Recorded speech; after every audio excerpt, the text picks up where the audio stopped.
2026 ICC নারী টি-20 বিশ্বকাপের ভেন্যুর তালিকা প্রকাশ করেছে আইসিসি। আগামী বছরের 12 জুন পর্দা উঠে 5 জুলাই ঐতিহাসিক লর্ডস স্টেডিয়ামে পর্দা নামবে নারী টি-20 বিশ্বকাপের।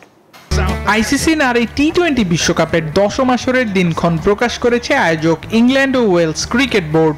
বৃহস্পতিবার লর্ডসে আসন্ন বিশ্বকাপের ভেন্যু ও সূচি ঘোষণা করে আইসিসি চেয়ারম্যান জয় শাহ। টুর্নামেন্টের শুরুর সময় ও আয়োজক সহ 7টি ভেন্যুর নাম ঘোষণা করেছে সংস্থাটি।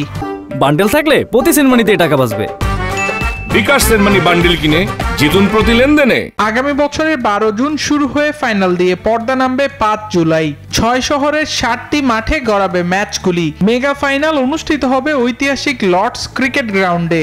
ভেন্যু হিসেবে আরও থাকছে Old Trafford, Headingley, Edgbaston, Hampshire Vale, the Oval এবং ব্রিস্টল কাউন্টি গ্রাউন্ড। 2026 আসরে 8 দল সরাসরি অংশ নেবে।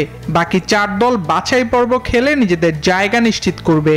নারী টি-20 বিশ্বকাপের সবশেষ আসর হওয়ার কথা ছিল বাংলাদেশে, তবে জুলাই আগস্ট গণ অভ্যুত্থানের পর দেশের পরিস্থিতি স্বাভাবিক হতে সময় লাগায় শেষ মুহূর্তে নারী বিশ্বকাপ সরিয়ে নেওয়া হয় সংযুক্ত আরব আমিরাতে। আবরার আল দাইয়ান, নিউজ 24।